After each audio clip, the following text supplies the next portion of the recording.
ہی کہ ہم پہچانے جائیں کہ حضور کے غلام ہیں، بلکہ آج بھانت بھانت کی بولیاں بول رہے ہیں۔ اقبال نے کیا کہا تھا؟ اپنی ملت پر قیاس اقوام مغرب سے نہ کر، خاص ہے ترکیب میں تجھے قوم رسول ہاشمی۔ بلکہ آج فیشن کے طور پہ یہ کہا جاتا ہے جی آج کل دین پہ چلنا بڑا مشکل ہے۔ یہ آپ بھی سنتے ہوں گے، لوگ کہتے ہیں جی آج کل دین پہ چلنا بڑا مشکل ہے۔ یہ کون کہہ رہا ہے؟ جو مسجد میں آتا ہے تو موسم کے مطابق گرم اور سرد پانی دستیاب ہے، اس کے لیے ماحول ہے، اس کے لیے خوبصورت قالین بچھے ہوئے ہیں، مخملی مسلے رکھے ہوئے ہیں، جو نرم اور گداز مسلوں پہ پیشانی رکھ کر کے سجدہ کرتا ہے، وہ بطور فیشن کہہ رہا ہے جی آج کل دین پہ چلنا بڑا مشکل ہے۔ میں اس کے جواب میں کہا کرتا ہوں میاں تیرے لیے مشکل ہے یا کربلا والے حسین کے لیے مشکل تھا؟ انہوں نے تو نہیں کہا کہ دین پہ چلنا مشکل ہے۔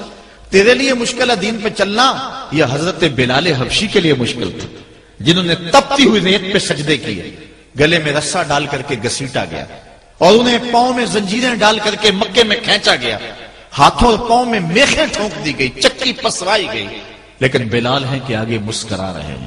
کسی نے گزرتے ہوئے کہا بلال عجیب تماشا ہے، عجیب کہانی ہے کہ وہ تمہیں مار رہے ہیں اور تم آگے سے مسکرا رہے ہو۔ تو سنو حضرت بلال نے کیا جواب دیا۔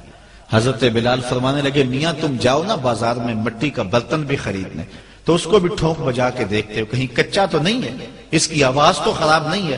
کہا تم تو مٹی کا پیالہ بھی خریدو تو ٹھونک بجا کے دیکھتے ہو کہیں کچا تو نہیں ہے۔ میرا مالک مجھے خرید رہا ہے، دیکھ رہا ہے بلال کہیں کچا تو نہیں ہے۔ میں کہتا ہوں مالک کھال ادڑ بھی جائے گی، حق حق کی آوازیں ختم نہیں ہوں گی۔ زخم پہ زخم کھا کے جی خون جگر کے گھونٹ پی، آہ نہ کر لبوں کو سی یہ عشق ہے دل لگی نہیں۔ تو یہ ایک دین گریزی ہے، یہ عمل گریزی ہے۔ جی آج کل بڑا مشکل ہے، پہلی بات ہے مشکل ہو بھی تو ہمارے پاس کوئی دوسرا آپشن موجود نہیں ہے۔ ہم ان لوگوں کی کہانیاں بھول سکتے ہیں کہ جنہوں نے اس دین کے راستے کے اندر دکھ بھی سہے، ان کو ٹکڑے بھی کر دیا گیا، ان کو 2 اونٹوں کی پچھلی ٹانگوں سے باندھ کر کے 2 ٹکڑوں میں بانٹ بھی دیا گیا، لوہے کی کنگھیوں سے بدن چھیدے بھی گئے، ہڈیاں توڑی بھی گئیں، آگ میں ڈالا بھی گیا، جلتے اور کھولتے تیل میں پھینکا گیا، لیکن انہوں نے رب کا نام نہیں چھوڑا، رسول کا نعرہ نہیں چھوڑا۔ اور آج ہم کہتے ہیں جی بڑا مشکل ہے آج کل دین پہ چلنا، اور یہ مولویوں نے مشکل بنائی ہوئی ہے۔ یار دین اتنا بھی مشکل نہیں ہے، یہ کوئی بات نہیں ہے۔ ہم سر سے لے کر پاؤں تک اسلام میں داخل ہوں، یہ ہمارے رب کا ہم سے یہ تقاضا ہے، یا ایھا الذین آمنوا ادخلوا فی السلم کافہ، اے ایمان والو دین میں پورے پورے داخل ہو جاؤ، پورے پورے داخل ہو جاؤ۔ تمہاری وضاحت، انداز زندگی، طرز معاشرت یہ بتائے کہ تم حضور کے غلام ہو۔ یہ نہیں ہے کہ جی ٹھیک ہے بس، ایسی نہیں ہے بات۔ میں ایک مثال دیا کرتا ہوں، آج کل لوگ کہتے ہیں کہ جی بندہ اندر سے مسلمان ہونا چاہیے، باہر کا کیا ہے، اندر سے مسلمان ہونا چاہیے۔ میں کہتا ہوں ہماری پاکستانی آرمی کا کوئی میجر انڈین آرمی کے میجر کی وردی پہن لے تو اس کو کورٹ مارشل کیا جائے گا کہ نہیں کیا جائے گا؟ وہ کہے گا اندر سے میں پاکستانی ہوں، محب وطن ہوں، وردی کا کیا، لباس کا کیا ہے، جو ان سے مرضی پہن لے۔ لیکن کہا جائے گا نہیں، جب تجھے پاکستانی لباس پسند نہیں ہے تو پھر تیرے اندر کی حب الوطنی کو کیسے مان لیا جائے جس کو محمد عربی کا لباس ہی پسند نہیں ہے، جو غیروں کے طرز زندگی کو اپنا رہا ہے اور ان کو جو ہے وہ پسند کر رہا ہے، وہ سوچے اپنے اندر اترے اور مت کسی کے دھوکے میں رہے۔ میں کہتا ہوں آج اگر کوئی یہ میٹرک پڑھے لڑکے بھی یہ سکول کھول لیتے ہیں، گلی میں محلے میں 200 بچے لے کر کے بیٹھ جاتے ہیں اور ان کو بھی ایک باقاعدہ یونیفارم دیتے ہیں، اس طرح کی ٹائی ہوگی، اس طرح کی شرٹ ہوگی، اس طرح کے بوٹ ہوں گے، گرمیوں میں اس طرح کا لباس ہوگا، سردیوں میں اس طرح کا لباس ہوگا۔ کبھی کسی نے نہیں کہا کہ یہ کیا قدغن لگاتے ہو؟ جس طرح کا بچہ لباس پہننا چاہے اس کو آزادی ہونی چاہیے، یہ کیا تم نے ایک خاص لباس متعین کر دی ہے؟ کہتے جی ان کا نظام ہے نا، ایک سکول ہے اور یونیفارم ہے اس کا۔ یار ایک پرائمری سکول کا بھی یونیفارم ہوتا ہے، تو کیا محمد عربی کے دین کا کوئی یونیفارم نہیں ہے؟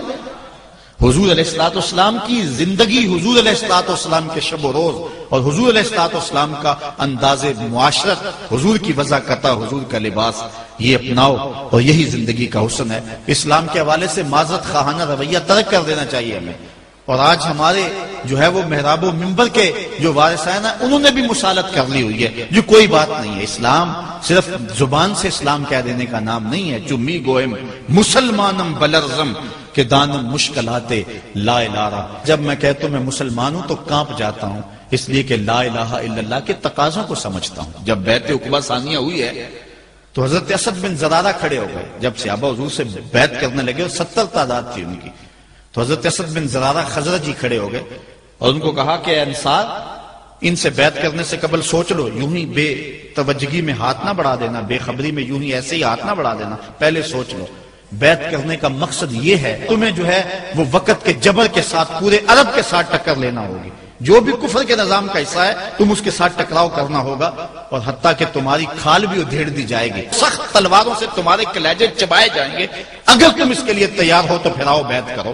یہ نہیں ہے کہ بس تم کہہ دو کہ ہم مسلمان اور بس کافی ہے، نہیں، چمی گوئے مسلمانم بلرزم کے دانم مشکلات لا الارا۔ آج ہمیں اس سمت بھی آنے کی ضرورت ہے، اس انداز سے دیکھنے کی ضرورت ہے کہ ہم سر سے لے کر پاؤں تک اسلام کے سانچے میں آئے۔ ہمارے